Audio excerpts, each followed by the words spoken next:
guys, I'm here today at the Gamesmen. So we're going to have a chat with Daniel today and walk through his operation. And Daniel, tell us a little bit about the store. Gamesmen started in 1982. Yeah. The shop's been here since 1989. So what did you do between 82 and 89? We used to sell in the markets. Yeah, wow. Caringbah markets, Penrith markets, Canberra. Travelled all across 10 or so marketplaces. Yeah. Blacktown, Penrith, I think were big ones. And then we had a store in Bonds Road. That was our first store. There was like a warehouse style setup. In between there as well, we went to the Easter show. I was a little nugget back then, just wanted to go buy show bags. Needed a bigger store with a huge demand, I suppose, of gaming, and it was becoming a mainstream household item. Everybody wanted an Atari or Commodore 64 in their lounge room. I had a Mega Drive and a Commodore Amiga. And I used to come here as a kid to buy my games with my dad. It was like the highlight. We'd go play soccer. If we had a game at Penshurst, I'd be hassling my dad, like, well, can we go into the Gamesmen? Can we go into the Gamesmen? Even if we weren't going to buy anything, I still just wanted to come here to walk around. It still is, actually. People still come here. Kids go to school. It's everyone's favourite shop. Yeah. Which is very good, you know. I suppose that's what we've continued to try and do, is make it a place where happy shopping. People love to go what they see. I suppose it's like a gaming or toy wonderland. It's been here for a long time. It's iconic in Penshurst and I suppose in the gaming industry. It's an institution. Like I said, I was coming as a kid. Yeah. It's famous in the area. Everyone knows the Gamesmen. Yeah. Parents buy for their kids or grandma brings the kids over now. So it's really good to see. And you know what? They continue playing the games. I suppose Nintendo's been around forever. Sega's still here. Iconic brands that people want to shop. You bring joy to people's lives. We try to. It's a fun business to be. We try to. Putting smiles on faces is what we like to say. Yeah. We're turning 44 this year, so this is 44 years. This is due for an update. It's the markets back in the day over here. When the store first opened, that was our Wollongong store. We had a couple of stores, one in Wollongong and one in Penrith. That's an Easter show. Yeah. So's that one up there. That's what the store kind of looked like before. And that was when we used to do our online orders, you know, underground, under here. We used to print out orders on paper and stack them up and sit there and post them all. And I suppose you need to share this history of humble beginnings of where you come from. Yeah. You know, it's very important to remember them and, you know, continue to remember them as you grow, right? Well, there's not many places you can get some video games or some toys, buy some beer and get a pizza and have a fantastic Friday night, you know? Yeah, you should check it out. We've got maybe beer for dad. Beer for dad. Pizza for the kids. So let's go in and check out the store and have a look there. Obviously, you guys have a pretty massive online presence, and we'll go check out the warehouse, but let's go check out the store first. The layout is we probably need more space. Because how many products you stock? Good question. In here, I think there's about 8,000. 8,000. The business has 25,000 in stock, but yeah, here's about 8,000. Started off in gaming, and as time's gone on, we've transitioned firstly into board games, card games. Then we moved into some toys, some Legos, some figurines. Racing's always been a big part of our business. We were an expensive destination store, or a destination store where you needed to own a console. So if it was your godson's birthday or a family friend or whatever you were buying, you know, it was like, I've got to buy them a PlayStation product or a Nintendo product. They needed to have that. Yeah. Whereas now, if you're going to a kid's birthday party, friend from school, or you got a Kris Kringle or something's going on, you can buy a pack of Uno cards for $10. Neatos, which is the highest selling thing at the moment, crazy. Toys and Hot Wheels and sort of everything for everyone. That's what we try and do. 5 years ago, we brought in the digital screen, which allows us to be controlled from head office and allows everybody. So whether it's a Nintendo new product coming out, which that will age over time, to like a PlayStation, to like smaller brands that, you know, don't have the, I suppose, capacity to take over space. You know, we change that to out now when a product comes out, or if it's something that's really, you know, a Pokemon card release, we'll keep it static for the first 5 hours of business because that's what's relevant on that day. Pokemon's probably a hard release. Like, you get an allocation of stock and we try and divvy up the allocation online and in-store as much as we can. Predominantly something like that, we like to put a lot of the product in store. Service that local customer and that one that keeps coming back. And and ensuring it's getting into the right people, right? Do you limit it to per person? Do you limit? Yeah, we do one per One person. per person? Yeah. Supply's hard at the moment, but as time gets on, it gets easier. But we do rugby league cards, which are hugely popular. Yeah. AFL cards. There's Magic the Gathering. Yeah. Then we have a huge range of sports cards, which are highly sought after and expensive. Yeah. But I suppose it's like something for everybody. Like these mum's not going to come in and buy a $2,000 box of cards for their kid. Yeah, yeah. But they'll come in and buy a $30 packet of cards for them, if they like sports or rugby league. And as well, back to that driving around thing, parents want to, they buy a box of cards. Yeah. When he's good at soccer, he gets one. And when he does his homework, he does one. And empty the dishwasher, does one. I love it. They keep them stashed in the cupboard. It's a good idea. So we're selling. We're not trying to sell to people here, but that's a good idea. It is you a want a great box idea. of cards? Come and get a box of cards from the Gamesmen. Fuel now, you can't drive around and go try and pick them up. One stop, get them Just all. have them ready. Can you talk to us a bit about how the checkout works here? The point of sale system is Retail Express. Retail Express, cool. A great over-the-counter point of sale system. Done a customized feature to manage the click and collect. Yep. It does sales orders, so if people want to pre-order an item. You can pre-order in-store or online. If something's released to come out in, a month's time, you can come down, put 20% deposit in store. Once that item's released, it'll come through the click and collect system. I'll scan it in, you get a notification it's ready to collect. Yep. You come and pay the balance, and the way it is, it's yours. It's reserved for you. Do you take many returns? Do you get many Look, we returns do in the store? Everyone's got their, we do 30-day returns on unopened goods. I suppose between returns of that, people cancelling orders, returning from change of minds, warranty claims and products, the business runs a 3% return rate. People here, there's no sizing or people know what they're buying. Lots of information on the website, which eBay taught me to, have a great product listing. Pictures tell 1,000 words. Have minimum of 6 pictures. Informative pictures, informative writing. Try and put as much information as you can. Yeah. Whether it's sizing of the backpack, or how big the racing rig is, or what's the weight limit, or who's it for, and all the information you can put, because that helps the customer conversion, helps their buying decision, and it minimises the returns. So we do Afterpay. Just Afterpay or others? We do Zip Pay. Yep. But online there's Apple Pay, Google Pay. And how do you justify the high fees? I suppose you have to offer Afterpay now, right?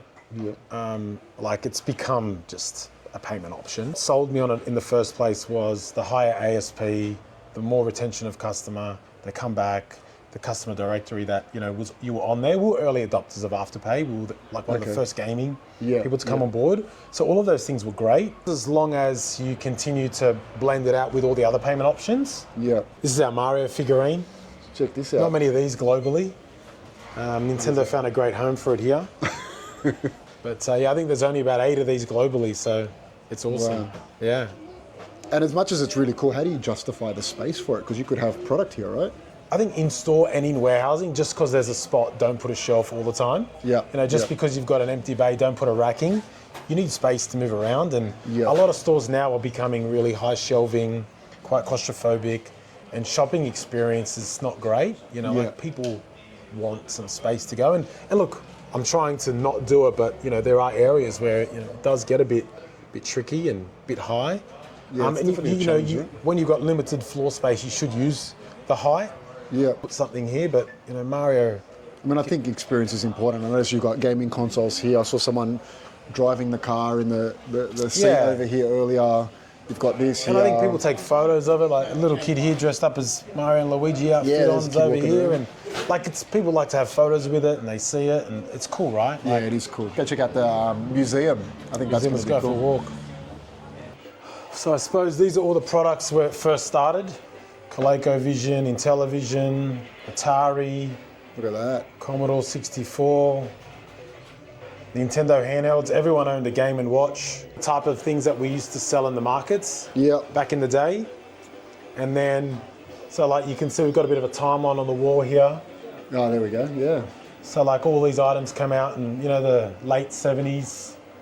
And then in 82 we started. The rumour is the Gamesmen started, so my dad was a waiter at a wedding reception, and there was the MC who they became partners. The MC was he used to repair electronics. He had a Game & Watch, And one day after work, after the wedding reception late at night, my dad was playing this item, he couldn't get off it. Yeah. So this is addictive. Yeah. Let's buy some and try and sell them. So then they decided to do that. And then they went to the markets and then they were highly successful selling them. Gaming became, I suppose, a bit more mainstream, and Nintendo started to bring out more and more products and became a home console, and we just rode the wave. I mean, and talk us through, obviously this is your museum, but why does it need to be here? I mean, obviously it's real estate that, again, could be product, could be selling, but it's obviously dedicated to pure a museum, an experience. So just nostalgia. Look, I think it's definitely a huge point of difference for us. I think no competitor can replicate this. You could, but not overnight, that's for sure. Yeah. Quite expensive to source and hard to find these days, so it makes it even more difficult. Showing where gaming came from and how the Gamesman's been there the whole time through. I mean, people will come in here and go, oh, I had that as a kid, or remember the joysticks, or... And like you said, most of the time they bought it from the games. I used to have BMXs when I was a kid, so I could go somewhere and all the BMXs are there. I'd be in awe as well. Yeah, I think it's just an important part of our business. I think it's a great concept, because all the other stores do have, the gaming consoles, and you can try them and test them, but they don't have a museum. This is like do people come here just to come and see the museum? Heaps of people. Travel internationally, travel overseas. This morning I had some guys I knew from JB Hi-Fi and they had 2 hours spent. He goes, can I come and see the museum? Love it. Look, I think everyone, resonates somehow with gaming in their life, whether they owned a console or whether they played a console at a neighbour's house, a friend's house. People played games growing up. I think it's cool to show off, we collected it over 25 years. People put collections away. And it gives people a reason to come here in store, not just to shop, but to check out some of their childhood memories. And some of the things you can't buy, some of the things are really expensive. Some things come out people don't get to see, like PlayStation celebrated their 30th anniversary of gaming and they released a Pro console, which is so hard to get, and here you can come and see it. All the different colour PlayStation 2s, which you virtually can't find anymore or can't get. So these are all the PSPs that were ever launched, and this is gaming that if you grew up in the 2013, 2014, you were a gamer. Now you're old enough to have disposable income that you maybe want to buy some of these and put them on the shelf. As I said, they're cool to see. Yeah, definitely. And then overflow stuff we sell, things that we've got extra of or trade in, and we sell them. Cabinets here we sell, these ones here we sell, these ones here we sell. All this is for sale. There's not many places, stores you can go in. They're coming along now that you can buy a brand new Switch console. Yeah. And you can buy an old Super Nintendo console, right? We've been selling over 30 years, selling secondhand, doing trade-ins. I think Nintendo's artwork and box art back in the day was just something that even today is incredible. This is the Super Nintendo console. This is a 64 console. These are all limited editions, Australian release editions. But these are things that people remember as a kid, because just opening this up and saying, that's what I got at Christmas time. And I think that memory will stay with people forever, right? I think we used to ask for years about, I want this, I want this, I want this. And the day you got it, the excitement was immense. Do you do anything when a movie comes out, redone, like Street Fighter movie or Mortal Kombat or something like that? Do you do anything in here or in the store that if a new thing comes out, do you do anything with the retro? Yeah, when the latest Gran Turismo came out, we would pull out all the Gran Turismo items and showcase them all. Yeah, so cool. Obviously, Grand Theft Auto is the next big one. We'll do that. Movies, not like the Mario movie. There's lots of things that go cross-marketing that goes across for that. I noticed that you tag the products with the price. Do you tag every product with the price? Every product. Every product's tagged with the price? I think there's nothing worse than going somewhere and not seeing what it's worth. Yeah. We used to have a scanner where we didn't tag things and people would scan it. But as you're buying stuff, you're looking and you go, $20, I'll take it. Yeah. And is there a reason you don't tag the shelf? When we had lots of less items, it was kind of like this hook was this. And now there's times where that hook's not just that. It could be multiple items. So we're in the process of moving away from these and tagging the items, but they are Well, they should be removable. Oh, they're removable. And when you sell one online, how do you do with price changes then? You got to re-ticket it? You ticket over the top or you pull it off? So what happens, the system will, all price changes that come through today, we don't action them straight away. In the morning, they run a script and the script will give them all of the price changes for the day. So, something like today, there might have been 40 price changes. So we open at 10, but staff usually come in from 9:15. Manager comes at 9, sets it all up. Then they would go through and read sticker items for that day. Then in the big times, the Black Fridays and things, there's lots more. Sometimes there's hundreds and hundreds of labels. But if we were to do a blitz sale, 10% off board games, I wouldn't sticker them. No, we would have a sign, 10% off system's already price. Loaded with it. We'd have a sign there, 10% off full mark prices. Digital gaming is part of the future, similar to music and everything else. We've always been a business, an accessory business that sells software, not a software business that sells accessories. So although it has impacted people coming in for new release gaming, we've always been the one that they would want to play Gran Turismo, come to us for their steering wheel, their seat, their shifter, their hand, all of that stuff to complement what they did. Media is costing a lot now, like storage is going up in this ever-changing world. So digital can be a good concept. But I think the offset of that is going back to people coming into a store and wanting to buy a tangible physical product. They're not getting that. 30 years time, am I going to have a screen with my digital library of games? Or am I going to have my museum of physical product, right? The physical product does more than just have a game. Like it's what they love, the artwork. People just love to put it on the shelf and keep it and have it something tangible, right? That they can sell. This game was $120 when it came out. It's probably worth $500, $600 today, maybe more.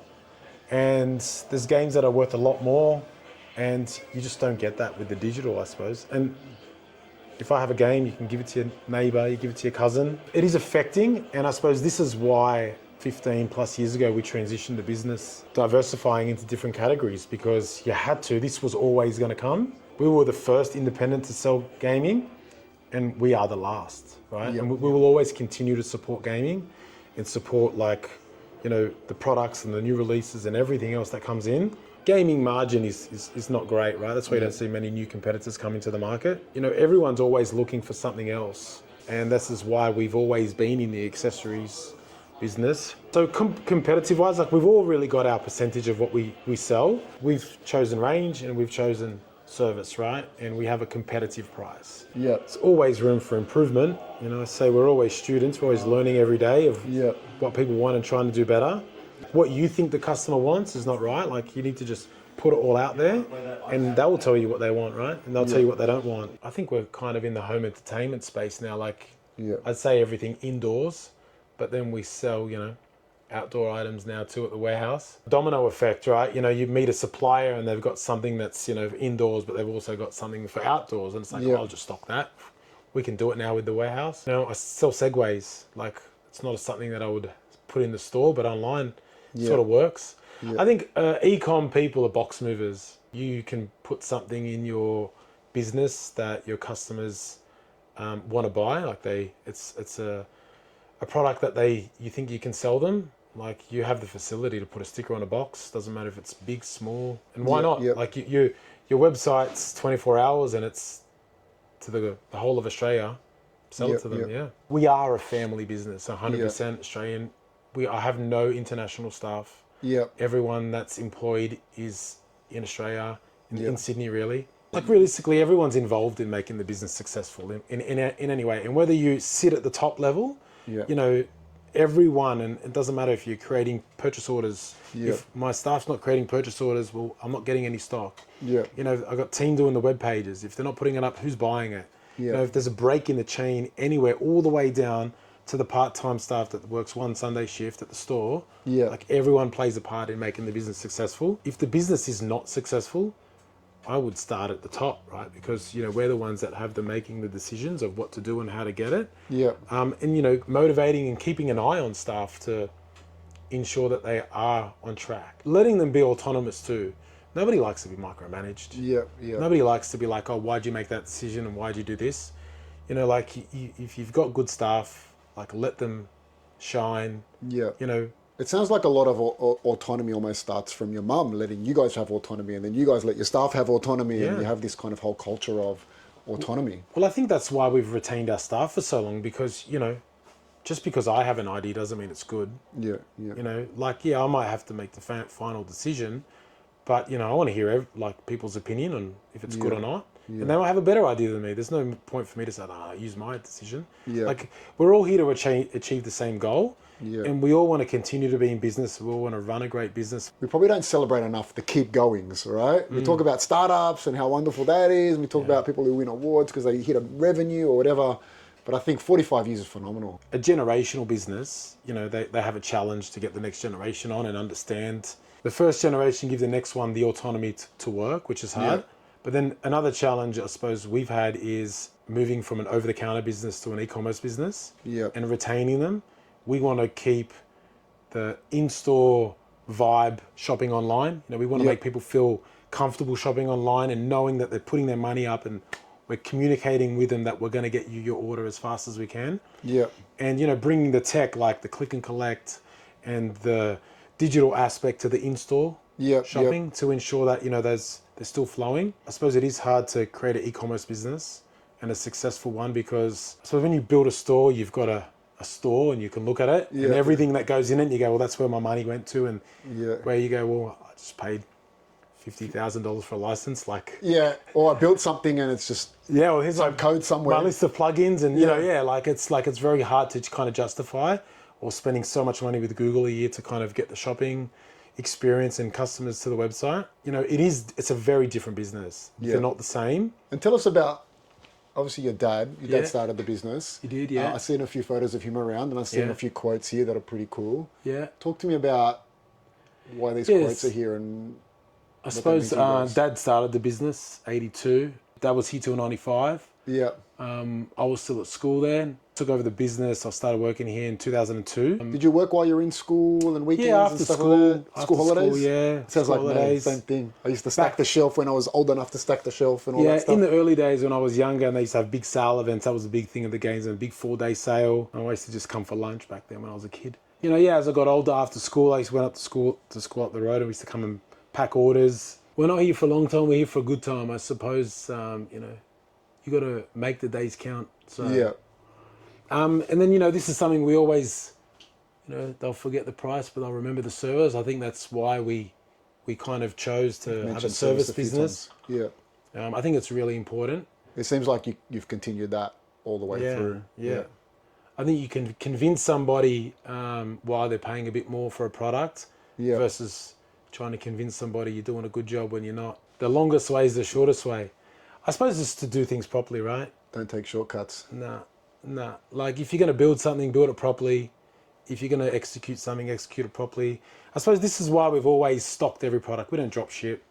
You know, if I believe in something it's going to sell, like, let's back it too. We're in it together with the supplier.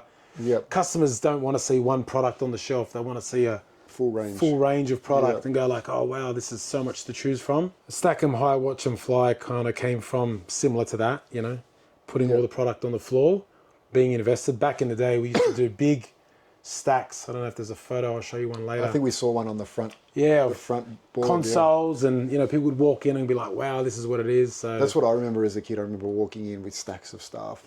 Yeah. Piles of Mega Drives and stuff like that. Yeah. You know, to me, this store would have been like 4,000 square meters in size. Like, as a kid, you walk in, you'd be like, oh my God, this place is epic. There's games everywhere. You know what I mean? Like, just as a kid, you walk in and you go, oh man, this place is awesome. Like, I remember having that feeling as a kid. I feel like you guys still have that feeling. People walk in and be like, I'm in an amazing place. You look at all the collectibles and the cards and I feel like, it's fun to be here. And I think that's the thing that we continue to do. And I suppose we've got one store.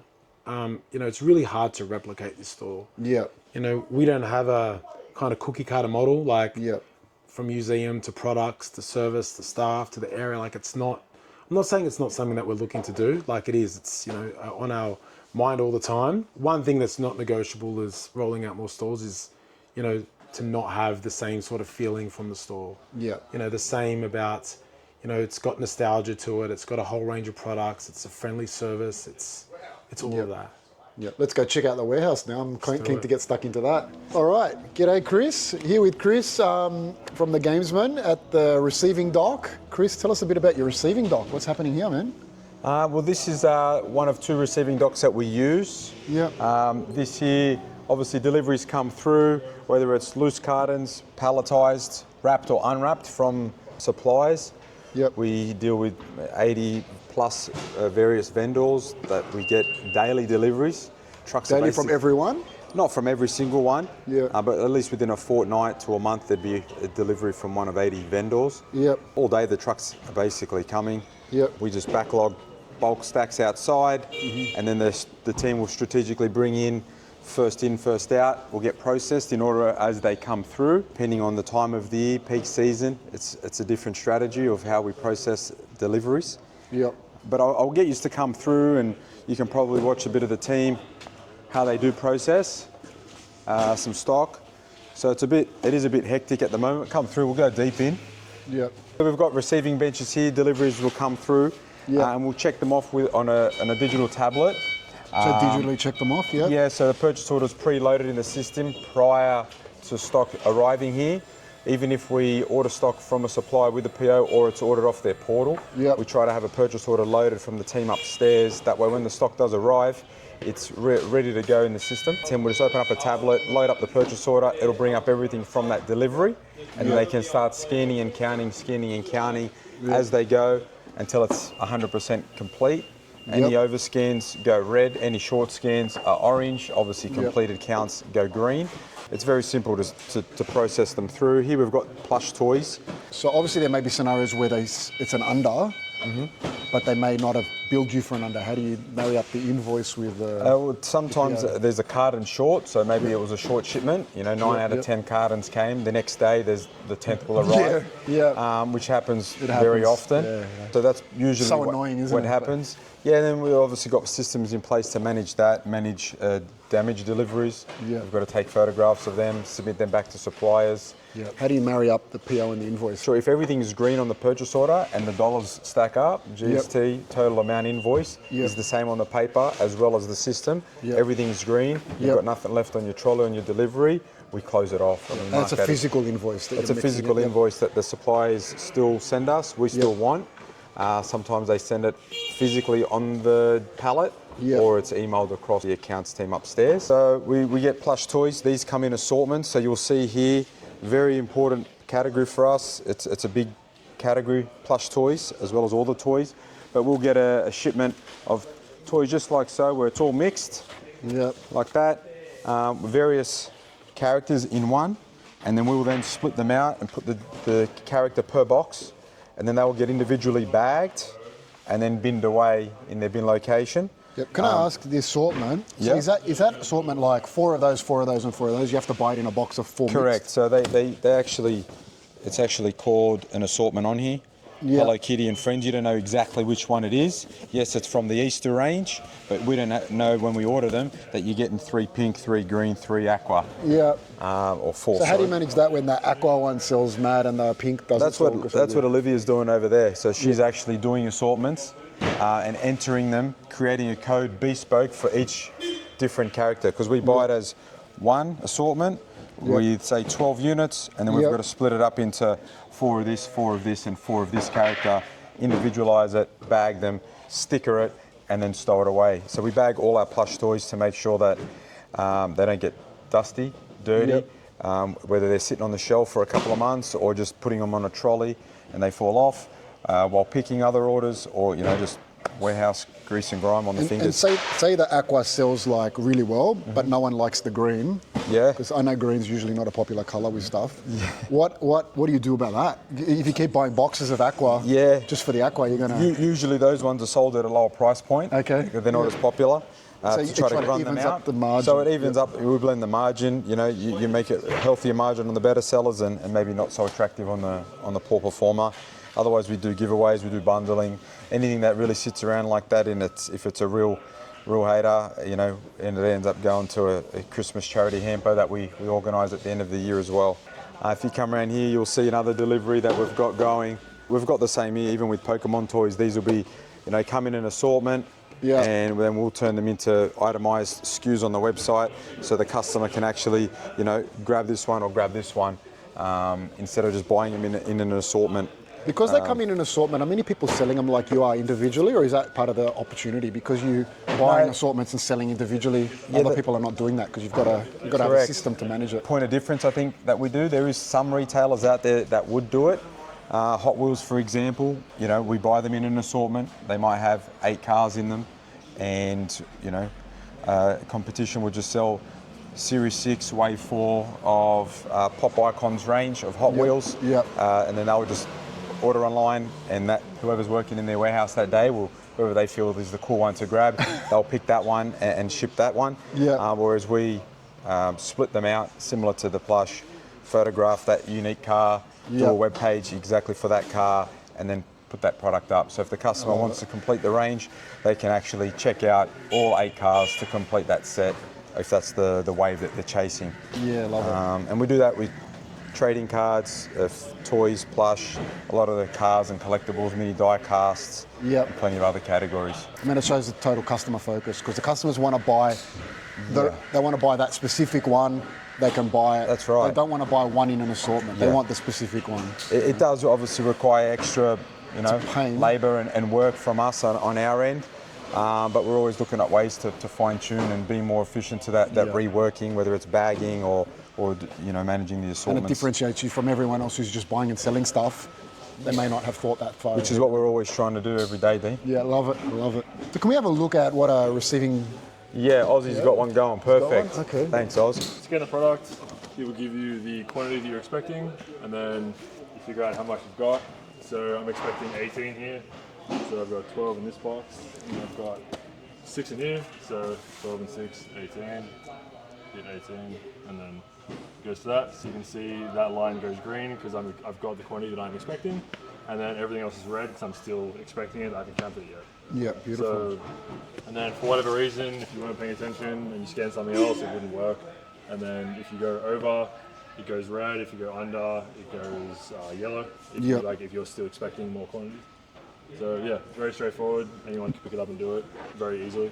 We're looking at Retail Express while we're at it. Yeah. So Retail Express is the receiving part of Retail Express. We've done a few modifications to it. Yep. So it's our point of sale system. It is our source of truth. It is our warehouse management system for receiving. It basically holds all the information, quantities, dollars, stock on hand units. My understanding of Retail Express is it's not a warehouse management system. So how have you got that working? With a lot of years of patching and editing, our IT team is incredible at the way that they can come up with scripts. It's very hard to find a solution out there that does everything that we as a gamesman need.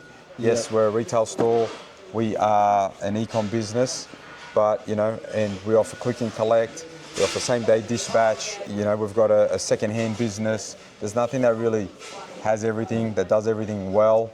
So we've sort of picked the best of sort of different programs and made them all talk to each other, but it's not easy, and I wish there was a solution off the shelf that you could just grab and it had it all. We're not a small business, we're not a large enterprise business, we're sort of a big player in that medium to bigger enterprise, I guess. So it's been difficult to justify spending millions of dollars on a software system that is maybe out there that's probably not best suited for us for the gamesmen. 2019 though, we did build a pick and pack software that plugs into Retail Express. That was our game-changing moment. That was a piece of equipment, digitally software anyway, that sort of made us stand out and took us to that next level of efficiencies in being able to pick with paperless, pack paperless, track any discrepancies with orders of can't find or damages, items with bin locations. Nothing was just manually dumped anywhere because it fit. That helped us propel. Obviously COVID came a year later, so we're pretty set up and safe. And yes, it was obviously a shock to all of us with volumes of influxes of orders. Big volumes for you guys because people are at home gaming? Yeah, definitely. It was a big thing. Guys were getting nostalgic, buying old second-hand games, things that were sitting around for years that no one wanted. Nintendo Wii became a thing 15, 20 years later. And, I guess we were prepared, but weren't aware we needed to be prepared for that onslaught of the next couple of years. Yeah. So it sort of saved us as well, keeping expectations high of same-day dispatch, quick turnarounds for orders moving out of the warehouse. And that gave us a taste of this custom-built software. Yep. So since then, we've always wanted more and more. And we know that software is the king of, always taking the business and propelling you forward, finding efficiencies, and trying to get ahead of the competition. So talk us through the next stage. Where does it go from here once you've received it all? Yeah, so once the stock gets receipted, checked off, we obviously split to our retail store that you visited earlier today. Yeah, how do you know what goes to the store? Once they've entered a purchase order, they can then put that purchase order into the system, and it will spit them out a script, and it will tell them how many we've got received units here and how many the store has got, what type of velocity that product sells at to determine how many they actually top up. Some categories are done differently. Some are done via a weekly transfer. So board games, for example, we'll do once or twice a week, scrape inventory, do a couple of item transfers, and they get picked in batches and sent across. Things are done as they come through. Yeah. New releases are done by buyers. Obviously, they don't have the sales velocity on the system here, so the receiving team aren't too sure of how many to send, if to send it. Some brands don't just are not sent to our retail store. Yep. Some categories or products from that brand are sent, some are not. So it is pretty complex of the split of and the curation of what does go to our retail store. Is that an algorithm, is it, that you've got built into that? It's a bit of a mix. They've got to decide. It's a bit of a mix. It's a bit of an algorithm on the software, and then obviously upstairs, the buyer that manages that category or that brand will determine, if it goes or not. Seasonal products, obviously we're not sending super soakers to the retail store in the winter. Obviously bulky goods are sort of pulled back and sent a bit more strategically. So it is a bit of a complex situation that we manage. Yeah, sounds good. So they get received in. We split for the store, and then it gets trolleyed up onto these silver trolleys, which then get parked around into the staging area. So looks like the guys are doing their work today. There's not much of a backlog, which is great. Lego, for example. Yep. It's a bit of a mixed trolley, but we try to receipt in and put onto the trolleys items that all belong in the same bin location or the same aisle. So we've got our warehouse set up into different aisles of different categories that we stock. Some of them are mixed, some are dedicated to one category. So this Lego trolley will go straight down to this aisle. It's got Lego all the way up the back, and they'll put all the Lego away. It's start of the month, so all of this is new release product. We get a Lego shipment at the beginning of each month, so that'll all get binned down into these locations. This aisle here is dedicated to our famous plush toys that we were talking about. So this is just rows and tubs of plush toys. Bin locations have got multiple inside. These are obviously all custom-made boxes. They fit perfectly, 5 to a row, all the way, no air, no wasted space. Obviously, warehousing is not cheap in Australia, so we need to ensure that we're maximising all the space that we've got. This is an aisle dedicated to plush toys. We've also got other storage mediums, such as things like the Storganizer. So these here we use for low quantity, small profiled items. And they've got these fancy roller curtains where they've got different sizes again for different product portfolio, and then we've even got triple deep for the smaller items. Things like if I was to sort of try to stow away a bin location for that on the bigger shelves, they're going to get lost, damaged, fall behind other products, which tend to get lost, end up into discrepancies, and this whole thing is self-contained, so it's not going anywhere. Yeah, they're very sturdy. Each pocket is a different bin location. So even if the pickers need to find something from this bin location here, it's all easily mapped out. You can just quickly grab the one you want and run off. We try not to have things stacked top to bottom. It's always left to right. And that's the same with our pick trolleys and put away. They consolidate, again, not much air. One of these bays equates to 2.5 of our other storage bays down in a normal aisle. So it really consolidates and compresses these small items. But this is more for tabletop games only. So again, a lot of multiple small items, all binned away. Every pocket has its own bin location, so it's still very easy for the pickers to find exactly what they need.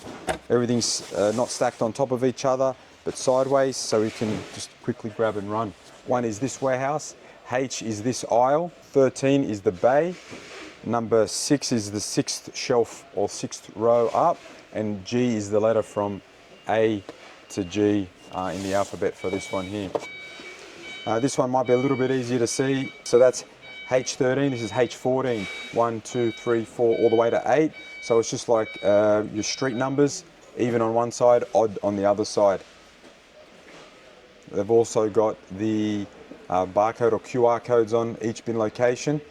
So once the stock from the silver trolley gets moved on, you'll see he's loading up his wave picker machine now to take all of his Lego product away. He'll scan one of the items. It won't have a bin location because it's a new release item.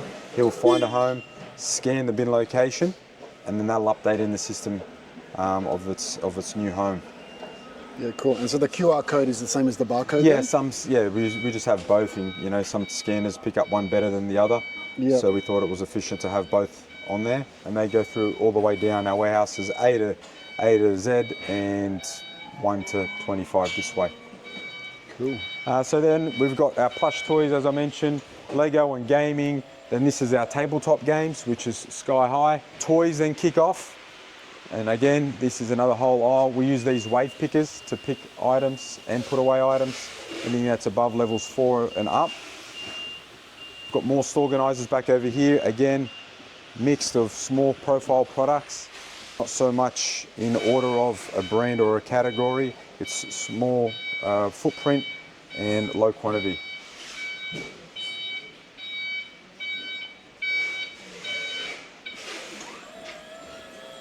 And then we've got our packing arena. Here's where the action happens to get So stuff out this the is door. definitely the action. Digital pick pack system. We've got a projector up on the wall. Might be a bit hard to see in the light, but we've also got a TV on the right hand side of the building, which is a dashboard for pickers and packers. Picks, stock, items need to be picked and dispatched. Each picker will get a phone. We don't use paper.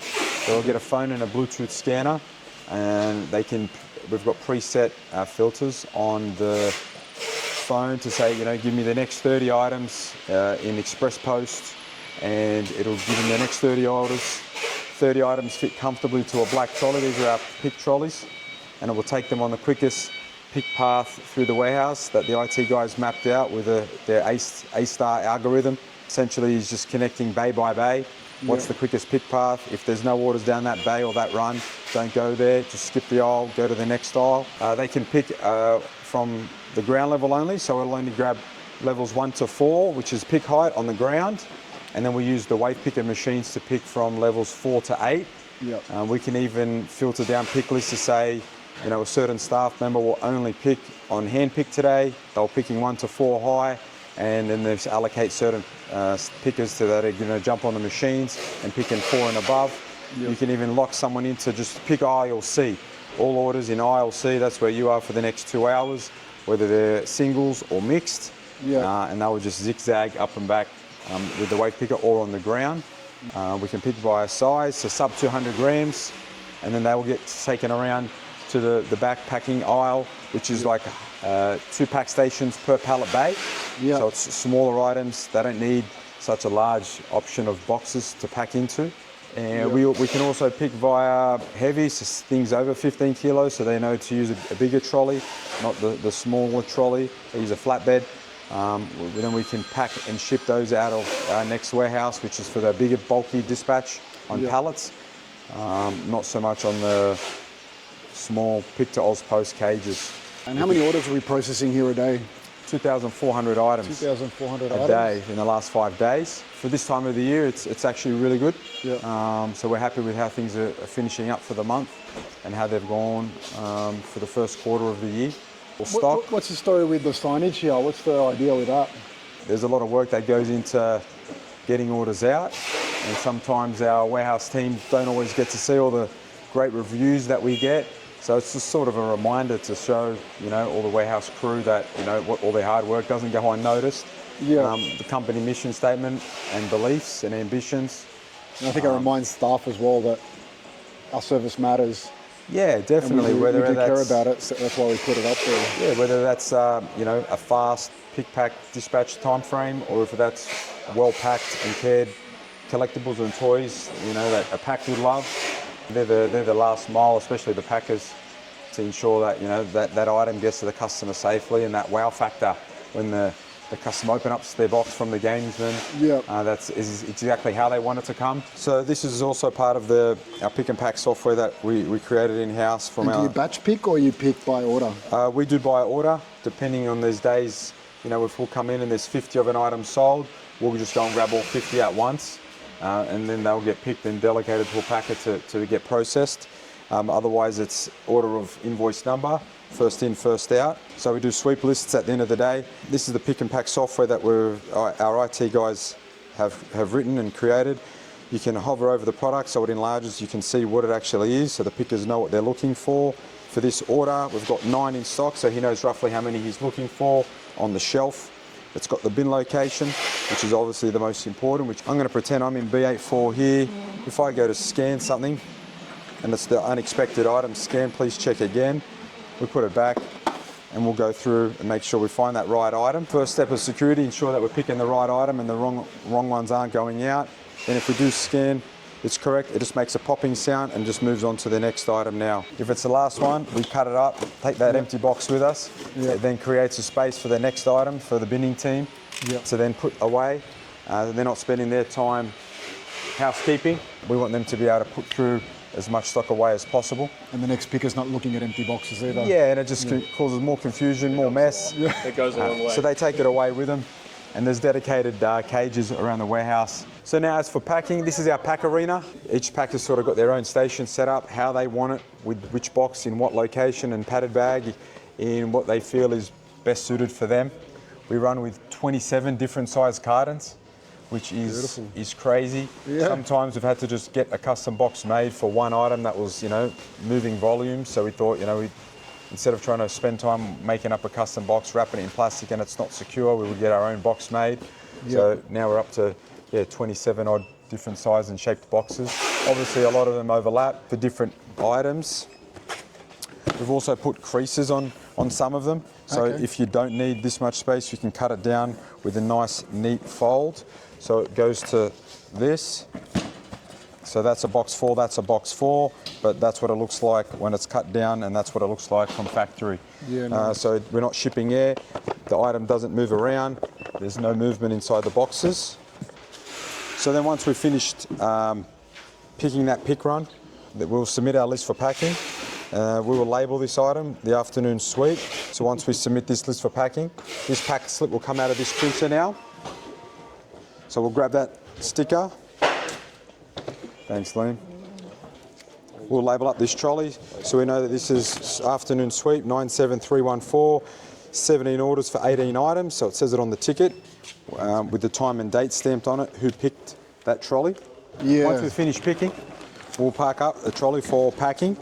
We'll scan this ticket into our system and we will start packing all of these orders. So all of these orders on this screen here correlate to what's on that trolley exactly. And I'll hand it over to Mo, he's going to show you how we pack an order.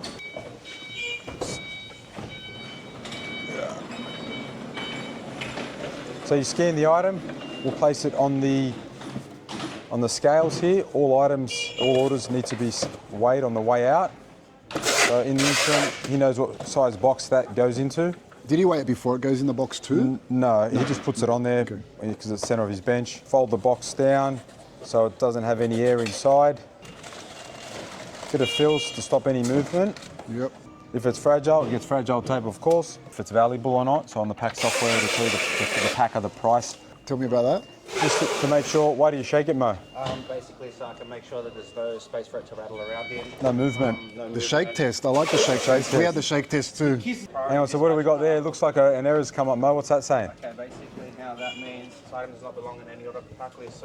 So for example, this one here, customers emailed through a ticket upstairs and said, change your mind, I don't want this item anymore. Please cancel the order, but it's already been picked and on a pick list, but that's okay because it gets intercepted at the pack level, so that it gets bumped. It goes on this shelf here, which is our discrepancy shelf. which is for any item that's been bumped. And then we've got our quality control inventory manager at the back there. She goes through the dashboard and will investigate why the items are sitting here. Is it going back on the floor for sale? Is it waiting for something else? So it's sort of like did it make the cut? It's just generated the Oz Post shipping label. It's fulfilled the item out of the software. The customer's got an email saying your order's been shipped. Here's your tracking number, and that's all in real time. So we've got poster tubes set, ready to go for our posters.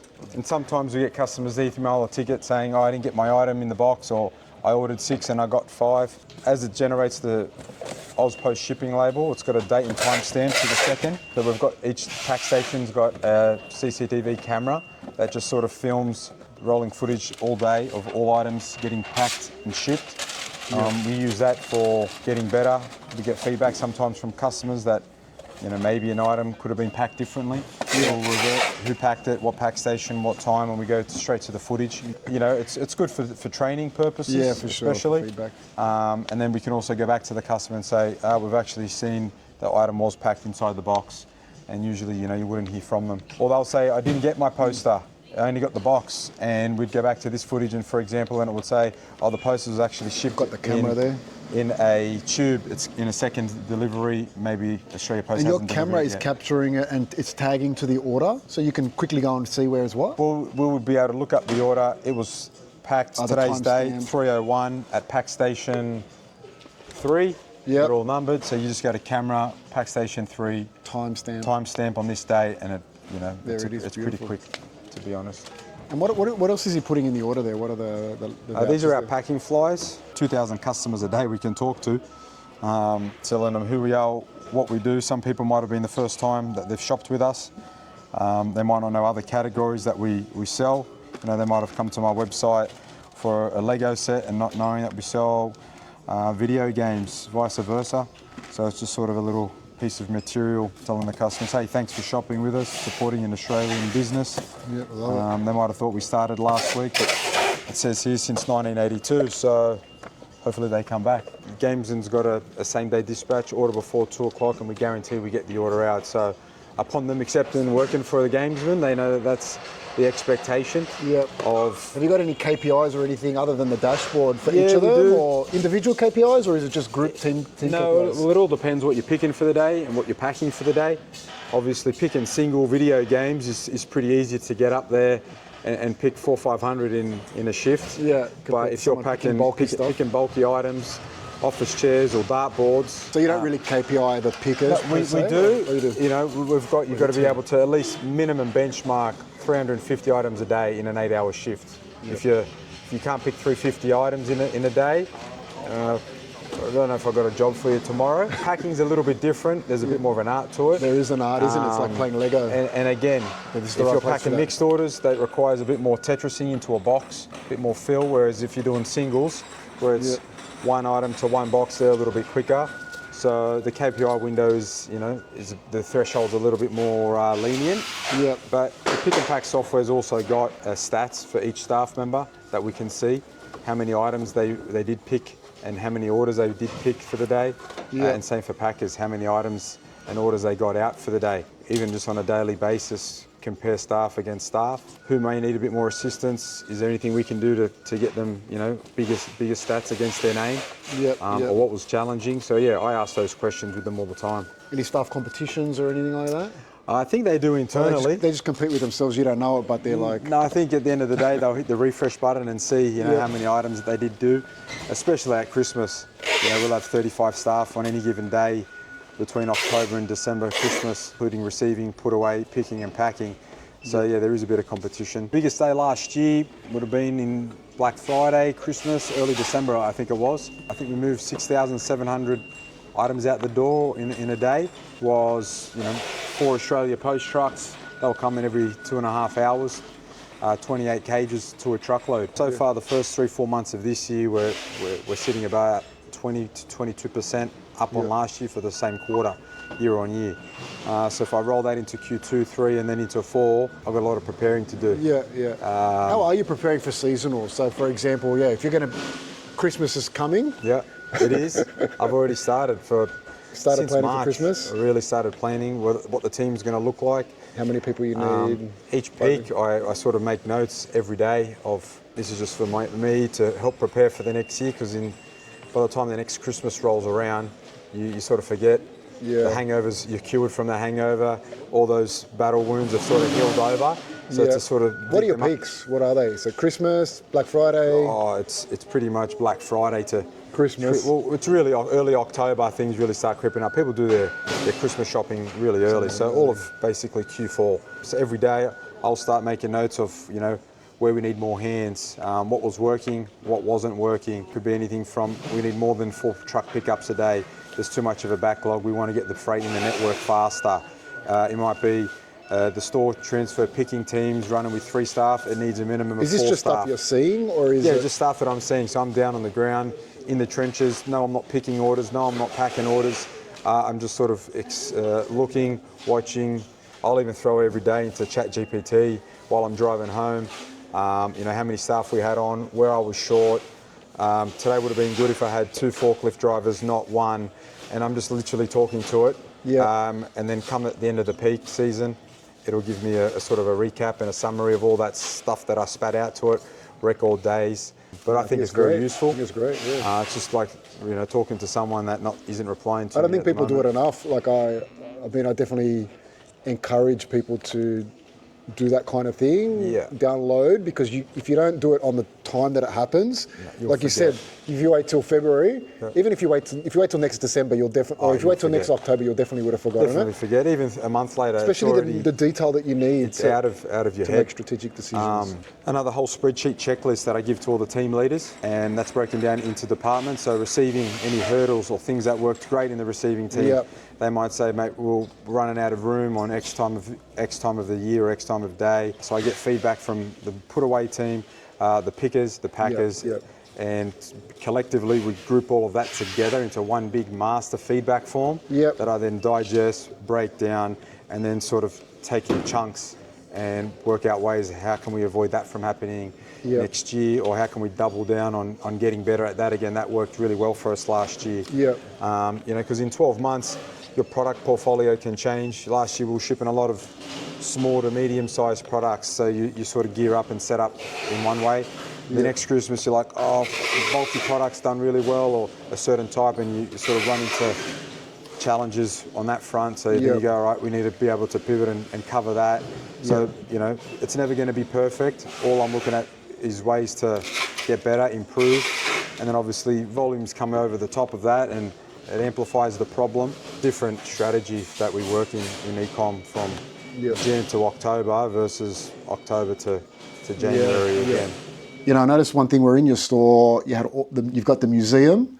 Then we're in your office, and you've got all the old games up there and the different consoles and things like that. And then you come into the office, and you've got some really cool stuff there. And there's people have got stuff all over their desk. And what is that? Is that a deliberate strategy? Is it just because people are into the brand? It's all been quite different ways. Yeah, what's the story? The props, but obviously all the staff they're into all of the categories and products, and they nerd out. They're big fan guys or girls of all the IPs and products and brands that we sell. They go mad collecting and dressing up their desks with all the little collectibles or blind box products that they all love. Who would want to have a Sonic statue in their office rather than a pot plant? Or you got the TNT cases there. They're proper from Activision. They're Crash Bandicoot. Yeah. That's epic. Like you walk in here and you're just like, this place is so cool. You got to set the tone and set the vibe of the workplace you work in. And I love it. Sometimes we they've got their little Hall of Fame shelf of all their top sellers for the buyers team, so they'll put all their record-breaking products that they either pre-sold the most of or sold the most of in a year or a peak. And they're just like little reminders to all the hard work that they do. Now, would you guys say, like, are you and your brothers and your family, are they all just into games and you just all geek out yourself, or are you like, you don't do gaming? What's your story? Like, are you into the brand? The secret. Look, to be honest, we don't play games. We got young kids now, so we don't mind bashing out a couple of rounds of Mario Kart. Even though Chris's 6-year-old daughter beats him, like genuinely beats him. Mario Kart. we were gamers. We used to play back in the day like everybody did, I suppose. Yeah. But as time's got on, we enjoy games. We love games. We love the industry. We love everything about them. But we go home and work. But we don't. Yeah. We go home and play games. You wouldn't know that by walking around here. You would think that you guys were gamers all day. That's what I would feel. Yeah, like the staff probably teach us a lot. Like they're gamers. They teach us what we need to know. But like, they're buyers, so we don't need to know everything.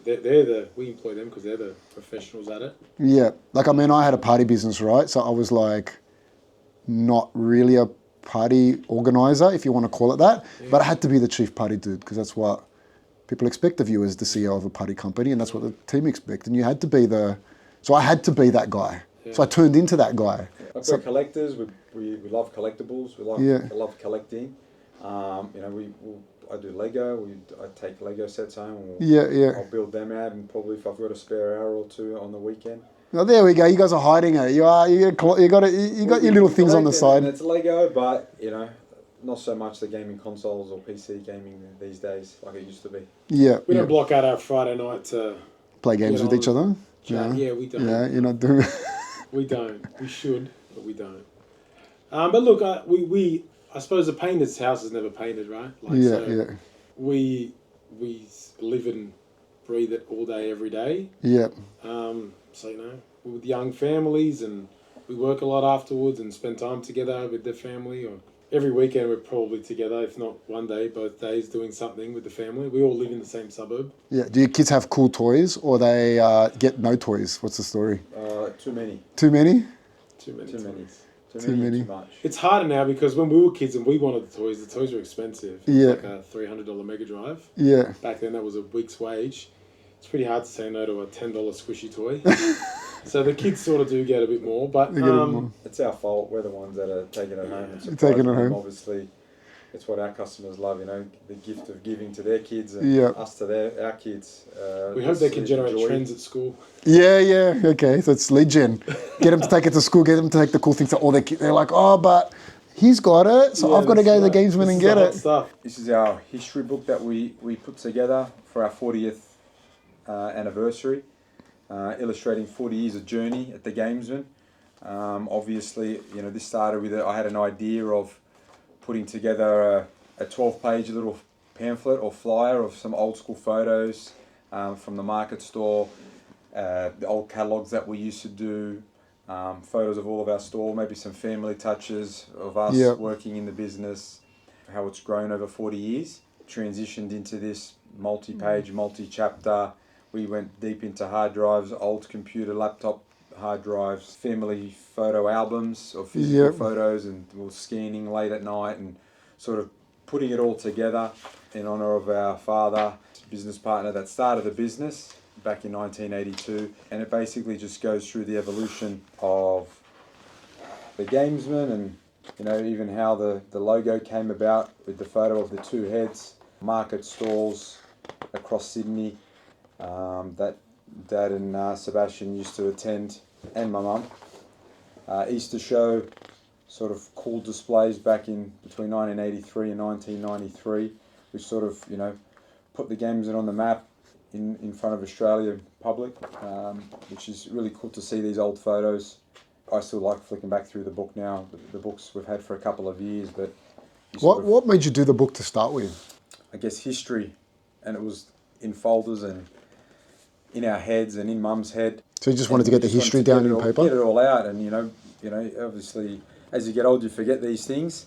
So we just wanted to put it obviously in one place in a book, and then obviously we can hand that out to customers and family and friends that have been along the journey, or even the guys that have just started shopping with us now that never shopped or heard of the Gamesmen before. So I thought it was very important to... It's good to share the history, the memoirs. We've got hardcover ones, soft cover ones. When the birthday 40 anniversary was, we did gift packs to past and present suppliers and vendors, so we sent them a copy of the book. And we had a whole range of merch, mugs and key rings and stickers and things like that to commemorate the anniversary. So we've sent them out to all of those guys, and even people that we've met along the way since the book, and new suppliers that have come on board, sort of who we are and where we've come from, which we think is pretty important. Family business, surviving decades and decades of change and diversification. I mean, I think it speaks to your whole brand, to be honest. I mean, I've been with you guys now for a couple of hours. We've walked through your operation, had a bit of a chat about it, and like the brand just shines in everything you do, and the history, I think, shines out. You know, there's from the quotes on the wall to the book to walking through your office, the brand, the store being very retro, the front of the store. I think it all kind of shines out the story. I do agree. I think it's important, and you definitely feel the family vibe with the staff. You know what I mean? Like the legacies here, the family story, and then I think it's pretty cool that you guys built an awesome team. I think a lot of it's got to do with the legacy and the history, and then the fact that you've kept that going, the family business, and you've brought family business into a large business. I think that actually, is quite a powerful. Thanks. I think these things should be celebrated. Like you said, it's not many businesses last for decades. No. In electronics too. Yeah. Ever changing. Yeah. Look, I suppose it's something we're proud of, and we want to keep the dream alive. We just keep batting at it every day, right? I mean, I've come from a family business too, so I know what it's like. And you treat your staff like family. You've got your family legacy. They understand the story. They resonate with the story. They feel like they're part of the journey. And they definitely do.